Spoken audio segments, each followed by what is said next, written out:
ప్రభునందు ప్రియులైన మీకందరికీ యేసుక్రీస్తు ప్రభువారి నామంలో శుభవందనాలు తెలియజేస్తూ ఉన్నాం. దైవజనులు బ్రదర్ భక్త్ సింగ్ గారి పరిచర్యలో నుండి దైవ మర్మములు మే 28. దావీదు అంతకంతకు వర్ధిల్లెను, సైన్యములకు అధిపతియగు యెహోవా అతనికి తోడుగా నుండెను. సమూయేలు 2వ గ్రంథం 5వ అధ్యాయం 10వ వచనం. దేవుడు దావీదును హెబ్రోను, సియోను అను స్థలములకు నడిపించి కొన్ని దేవుని నియమములను అనుసరించుట ద్వారా తాను వ్యక్తిగతముగాను సమాజముగాను కోల్పోయినదంతటిని ఎలాగూ సంపాదించుకొనగలిగినో మనము చూచితిమి. దావీదు హెబ్రోన్లో 7 సంవత్సరముల 6 నెలలు నివసించిన తర్వాతనే సియోనునకు వచ్చెను.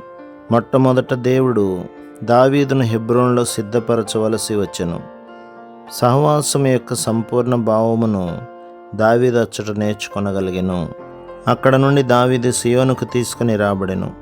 ద్వితీయోపదేశకాండం 7లో ఉన్నట్లు కనాను దేశములో నివసించుచున్న 7 జనాంగములను ఇశ్రాయేలీయులు తోలివేయవలెననియు, వారితో ఏ నిబంధన చేసుకొనకూడదనియు, వారితో వివాహ సంబంధములు ఏర్పాటు చేసుకొనకూడదనియు చూచెదము. వారి మానవ జ్ఞానమును అనుసరించి వారు దేవుని ఎడల తప్పిపోయిరి. ఆ 7 జనాంగములు అక్కడే నివసించి ఇశ్రాయేలు జనాంగమునకు గొప్ప నష్టం తీసుకుని వచ్చిరి. సమూయేలు 2వ గ్రంథం 5లో ఎట్లు దావీదు 7 జనాంగములలో ఒకటైన యెబూసీయులను జయించి సియోనును వశపరుచుకొనెనో, ఆ పట్టణములో తన సింహాసనమును ఎట్లు స్థిరపరచెనో చదివెదము. తర్వాత తన గర్వమనడి పాపమును బట్టి ప్రజలను లెక్కించవలనని పట్టుబట్టెను. అందువలన ప్రభువు అతనిని శిక్షించెను. తరువాత ప్రవక్త ద్వారా తనకివ్వబడిన ఆజ్ఞ ప్రకారం అరౌనా కళ్ళమునకు దావీదు వెళ్ళెను. అక్కడ దేవునికి ఒక బలిపీఠం కట్టుట ద్వారా మందిరము కొరకైన స్థలమును కనుగొనెను. సియోను విషయమైన మొదటి నియమం ఇదే.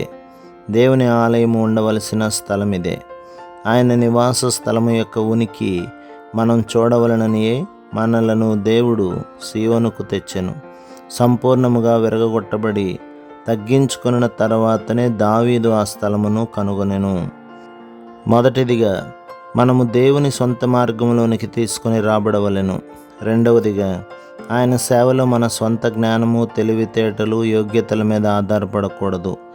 మందిరం కొరకైన స్థలమును దేవుడు దావీదునకు బయలుపరిచిన పిదప మందిర నిర్మాణం కొరకైన మచ్చును వ్రాతమూలముగా దేవుడు ఆయనకిచ్చెను. సియోను యొక్క 2వ దైవ నియమము అదియే. ఇది మన వ్యక్తిగత కుటుంబ సంఘ జీవితముల కొరకు గల పరలోకపు ఏర్పాటు. దినవృత్తాంతముల 1వ గ్రంథం 28వ అధ్యాయం 19వ వచనం. ప్రభు మిమ్మును, మీ కుటుంబమును, మీ సంఘమును దీవించి ఆశీర్వదించునుగాక. ఆమేన్.